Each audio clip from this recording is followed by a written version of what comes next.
Hi, in this video, we want to look at modeling rates with a Poisson regression. All right, so this example is taken from Generalized Linear Models with Examples in R, which is a Springer textbook. And if you're a UCF student, you can download this book for free through the library. All right, so what we got going on is that a portion of the population is positive for some disease. So right now, at the time of this filming, COVID is like a big deal. I'm not going to touch COVID modeling just because there's a lot of eyes on that, a lot of bad models floating around. There's plenty of academic papers that are looking at COVID and doing a very poor job with these statistics. I'm not going to address that because, you know, it's enough of a high stakes situation that no information is better than bad information. So be cautious when you look at any modeling based off of COVID. Now, let's go ahead, let's go to a less intense situation where we want to model a disease rate using, we want to use some kind of regression model for this.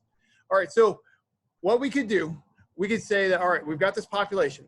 I've got, let's say, 1 million people in a city, and under 1% of the population has the disease. Okay, well, if you think about that, 1 million people, that's a finite number, right? Finite number, and if I consider each person as like a binary success failure in terms of Bernoulli distribution, then that's going to be like, that's actually a binomial distribution. And so it would be very, from this point of view, it would be natural to do logistic regression. Well, let's think about that. 1 million people, and we're like 1% positive rate. I mean, that's a really skewed, like really tiny p-value, or not p-value, but really tiny probability, really low likelihood. So maybe that's not the best way to go because it would just be like so lopsided to the failure side instead of the success side of the Bernoulli distribution. So let's think about another way to do this. What if I go ahead and I just pretend that I have an unlimited size population and that I'm going to be modeling the counts.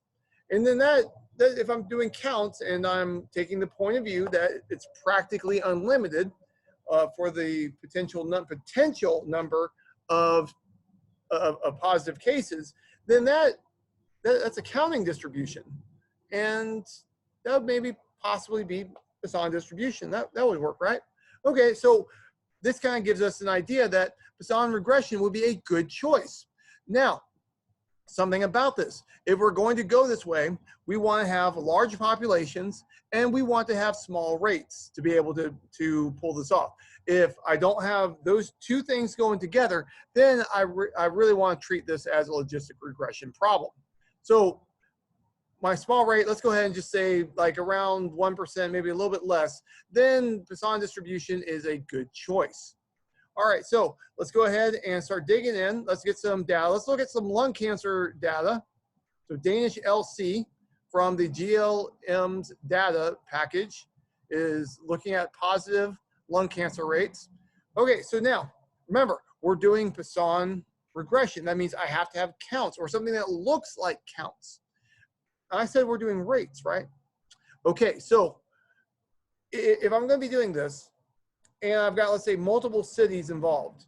I could have like, Orlando, could have New York, could have LA, could have Seattle, could have Junction City, Kansas, could have, somewhere in Wyoming. There's a lot of different sizes of towns and cities. And if I want to start modeling, it doesn't make sense to put New York City on the same, on like the same footing as, let's say, Manhattan, Kansas.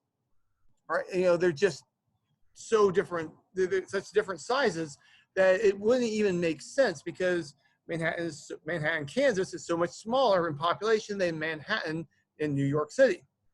Okay, so what I'm going to do, I'm not going to model the actual number, I'm not going to model the count, I'm going to model the rate. But there's something added to this. All right, so I'm going to take the number of cases, divided by the population. So that's going to be the fraction of positive cases. Now I'm going to rescale it by 1,000. So this is going to be number of cases per 1,000 is going to be how I model this. And so now this is going to look like a counting distribution, which is what we truly want. Okay, so now if I look at this data, the data doesn't give me the actual age, it gives me like age ranges. So if I look through here, if I look through the data, we can see that we have 40 to 54. That's a rather broad age range, right? We have 55 to 59. All right, not too broad. 60 to 65. All right, same width. 65 to 69. All right. 70 to 74, and then greater than 74. All right, so as I'm looking at this data, I can see that here, that's a pretty long range, and then this is a pretty long range also. And we can also anticipate that, you know, there's going to be more young people in the population because they've had less time to die. So whenever you're looking at populations, just be mindful that there tends to be more young people than older people because the old people have had more chances to kick the bucket. All right, now, if you look at how R orders things, by default, R is going to put this greater than symbol in before numbers. All right, so if it's in default dictionary order, this greater than symbol will come before numbers. Or that means that if I leave this in default ordering, this 74 and older is going to be the lowest level. That doesn't make sense, so I need to reorder them. All right, so if I use factor here, it'll put it in the right order for listing it, but it will treat them as categories, not as ordinal data. So if I use a factor without ordering, R is going to treat it as nominal data, but this is not nominal, this is ordinal because there's an order to these. Now, why is this not interval data? Because here, if I have, when I look at a subject in this age range and a subject in this age range, like this person could be 54, they could be 55, very close, or equivalently possible, could be 40 and 59. We don't know the age spread between two subjects. We just know a partial ordering on them. All right, so now, on this next step, to make the printout a little bit easier to look at, to make the plots a little bit less crowded, we can go ahead and ask R to chop off letters to abbreviate the city names. That way, when I start doing my plots, it doesn't like get too crowded. And now what I want to do this plot. So this is like matrix plot, I think is the long name of it. I'm going to take, and this is a contingency, this builds a contingency table. Here's my formula. So rate by age and city, slap it in the data, telling it the plot character, line type. This is saying that it's doing points and lines. Line width is 2 to get a little bit easier to see. The colors are 1 through 4. Axes we'll put on later. Y-lim, this makes sure that we have the full range that we want. And then we put our labels. Next, I slap down axes. Side is the bottom. So side 1 is the bottom. Side 2 is the left-hand side. Side 3 is the top. Side 4 is the right-hand side. And so sometimes we will want like different scales. So like I could have like feet and metric on opposite sides of my plot. That's a good thing to do. Or I could do like kilograms and pounds, you know, on like one on the bottom, one on the top. That way I have, I can show my information in multiple ways on one plot. That's a nice aspect of R, using axes 1, 2, 3, and 4. And then for the legend, I'm just slapping in the same thing all through. It's just that here I actually name the cities. All right, and here we can look at it. And so something I notice is that it's going up like globally overall, goes up, and then it goes down, right? And you know, the green one does not actually go down between 70, 74 and greater than 74, but the rest go downward. All right. So this kind of implies that maybe there might be a quadratic. I do feel like as looking at this as we get older, this is implying that the rate of lung cancer will increase.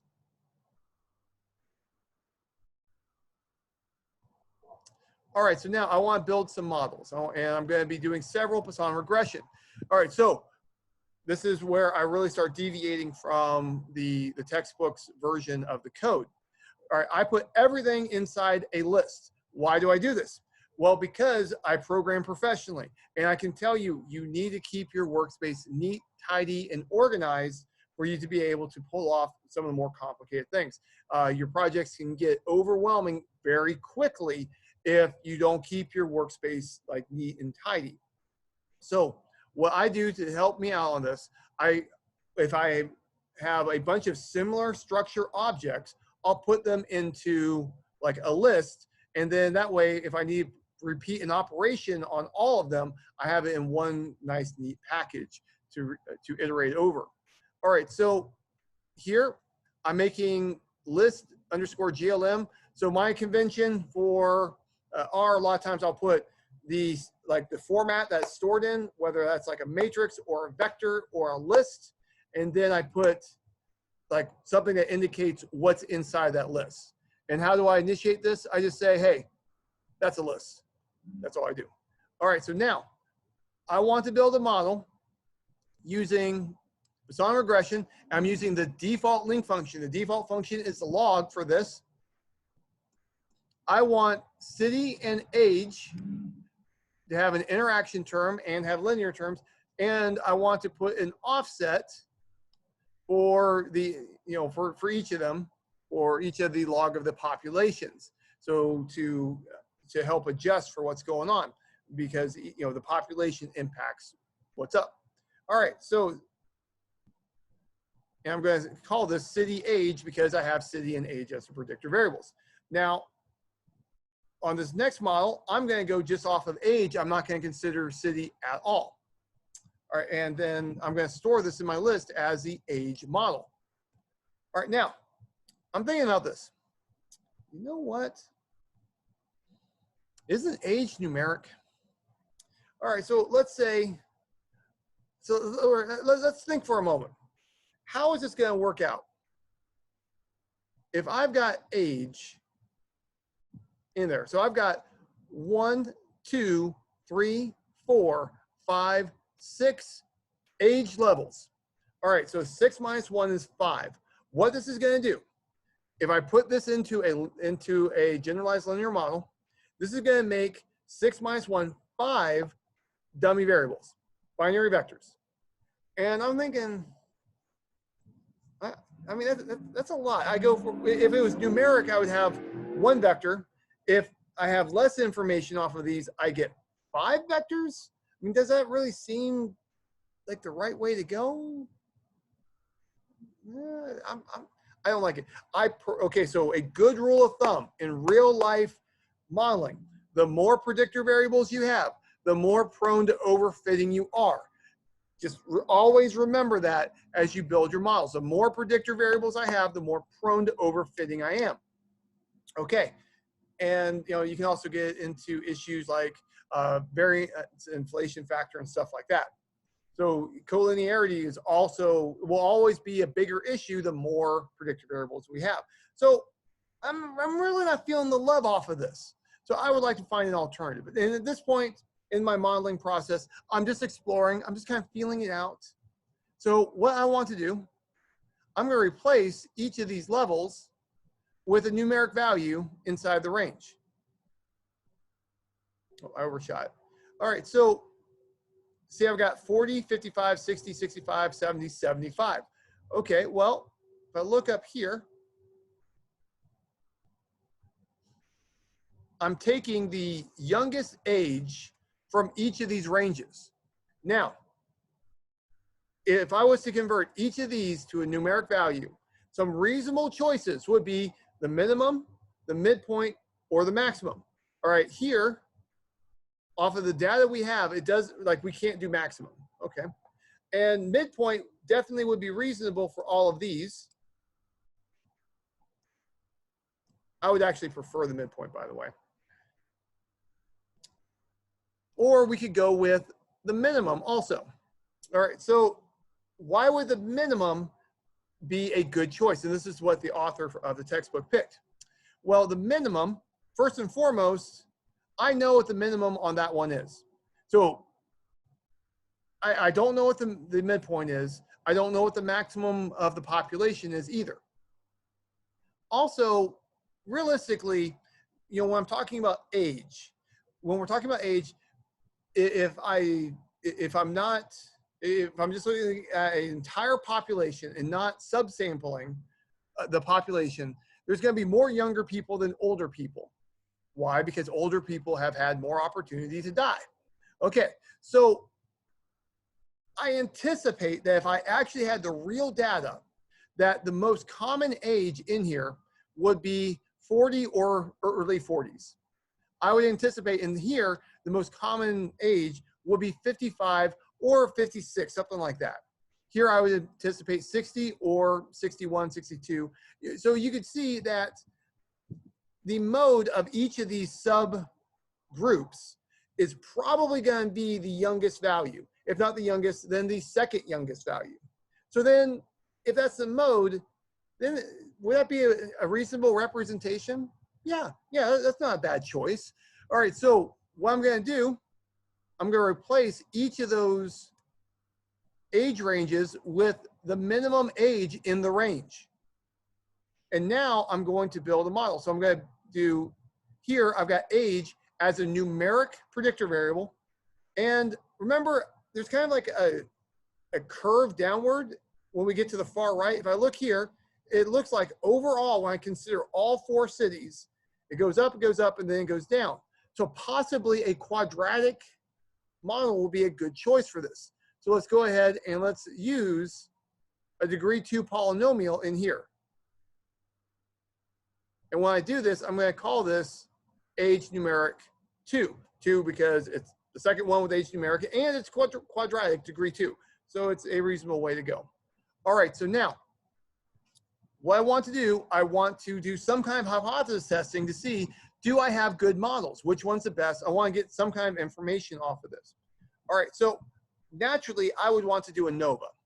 But when I do generalized linear modeling, I don't have the ANOVA test to work with, not the normal way.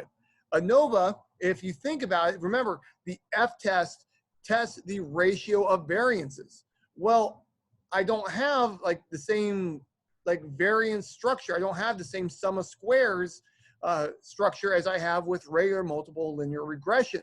So I have to do something else. All right, well, there are other tests using the chi-square distribution.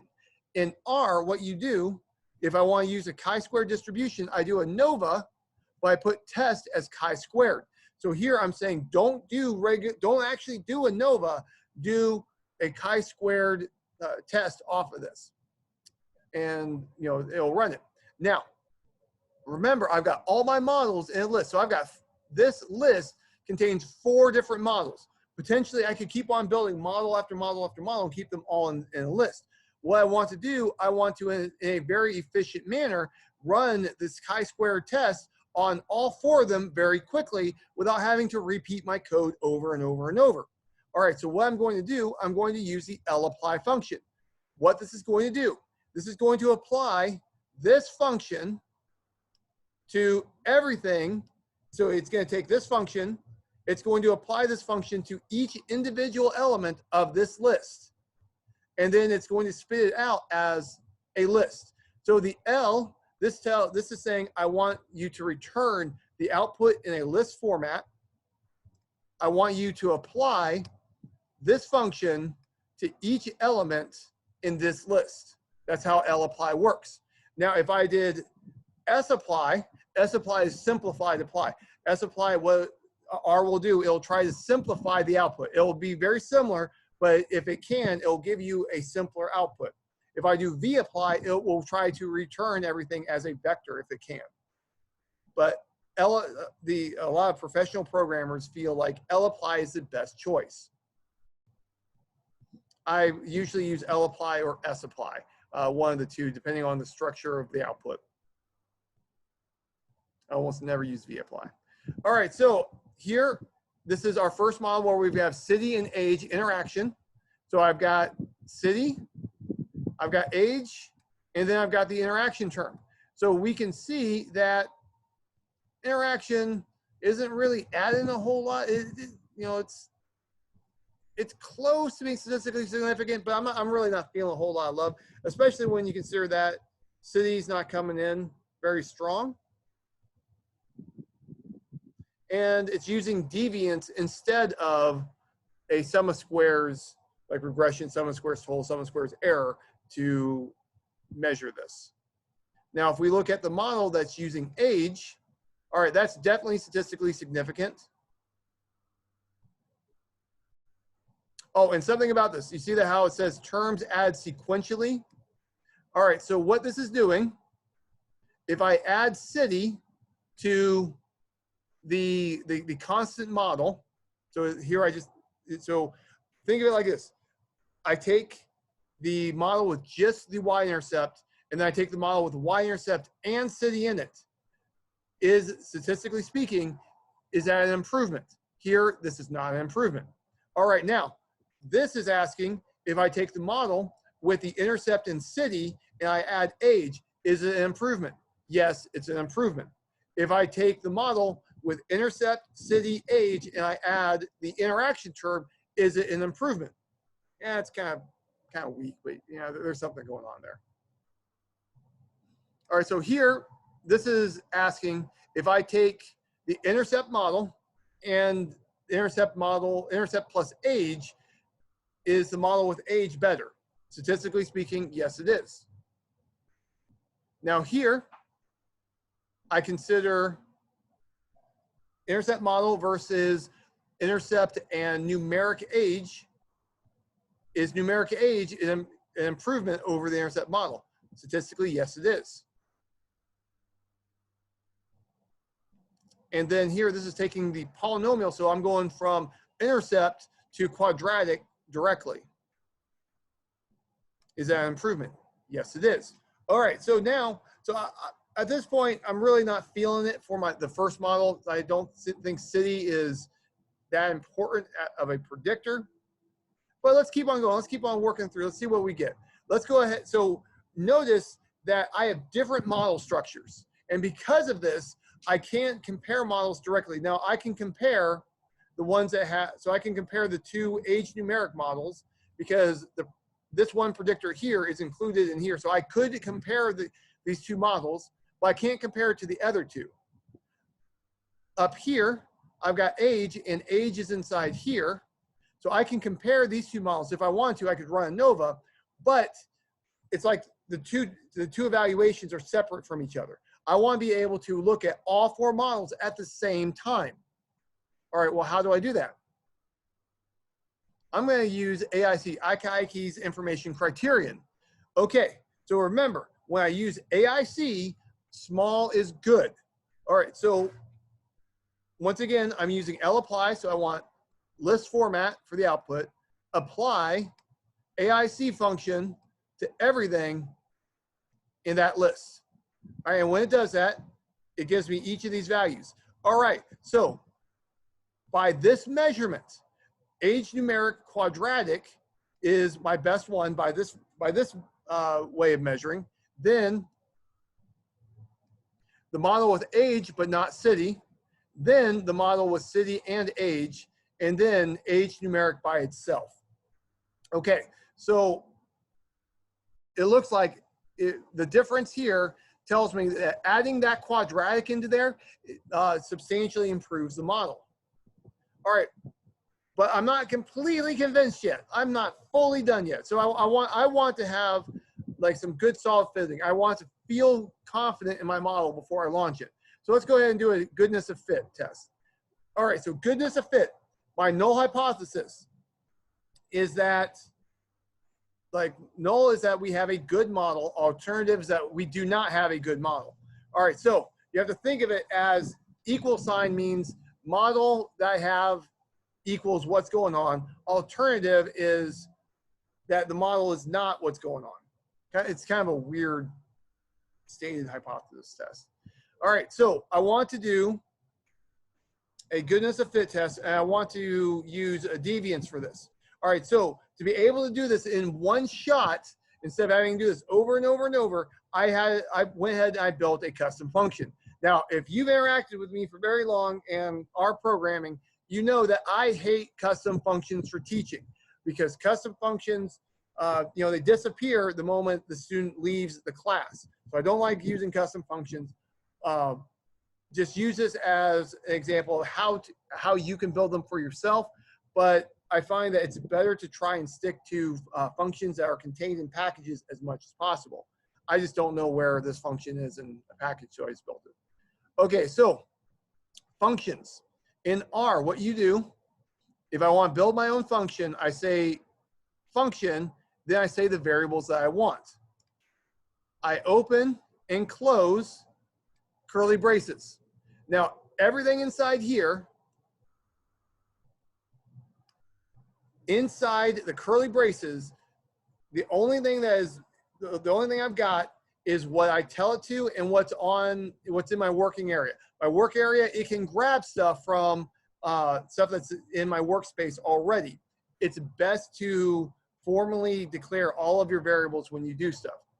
All right, so what I'm going to do, I'm going to take the deviance function and I'm going to apply it to the x. So the x is going to be the functions, or going to be the models. So I use x, I should have probably called it model, and then the output is going to be the deviance. I'm going to get degrees of freedom of the residuals. I'm going to store that as degrees of freedom residuals of x. X is the model at the moment. I'm going to get the p-value using the chi-square distribution. Remember that here, I want the tail on the right. I want the tail on the right for this, a right tail test. Therefore, I want lower dot tail equal false. And then I'm going to store everything in a vector so that's nice and neat. And then the return function says, hey, go ahead and give me everything that is in the vector. So let's go ahead and take a look. All right, so here I look and I can see that this doesn't even make sense. So for this first one, the city and age model, it doesn't make sense. But so I'm just not even gonna trust it. Don't even trust this output. It's not worthwhile. It's garbage. Garbage in, garbage out. I'm gonna look here. I look at age. I see that this is the deviance. Here's my degrees of freedom, and here's my p-value. All right, so this is saying if I'm using 0.05 as my criteria for reject or fail to reject, here I fail to reject the null hypothesis. I conclude that I do not have a lack of fit. All right, here is the test statistic. Here is the degrees of freedom, 22. This is scientific notation. And then my p-value is close to 0. All right, so here I conclude the alternative hypothesis is correct. I conclude that this model has a lack of fit. Okay, now here, my quadratic, there's the test statistic. Here's the degrees of freedom of 21. And then at 0.05, I barely failed to reject the null hypothesis. I conclude I do not have a lack of fit. Okay, so here, once again, we see that age and the age numeric quadratic are the preferred models. It's actually raining on me right now. I don't know if you can see in the camera, but I've got some Florida weather hitting me in the face. All right, so now let's go ahead and do some plots to take a look. All right, so whenever I use Poisson regression, I want quantile residuals. So I don't want regular residuals if I can avoid them. All right, so here I'm going to go ahead and take the first model. So here it's just age.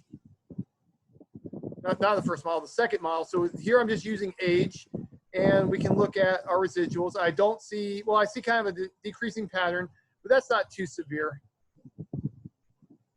Here we've got Cook's D. So something to pay attention to is the 0.5 And then I've got like 0.25, everything else is below that. Here I've got my normal plot for those residuals. And now let's move on to the other one. All right, this is moving a little bit flatter. So I kind of feel like this is a better trend because I don't really see any trend at all off of the smooth curve. Now for Cook's D, I can see that, remember, 0.5 was about the top. That's about here.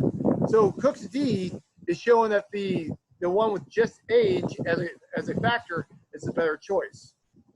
All right, so basically the diagnostics are going in different directions. I would choose numeric personally because I would feel more comfortable with not overfitting, but that's just a judgment call. Either one is a subjective choice. Do whatever your audience will accept most readily. Take care and goodbye.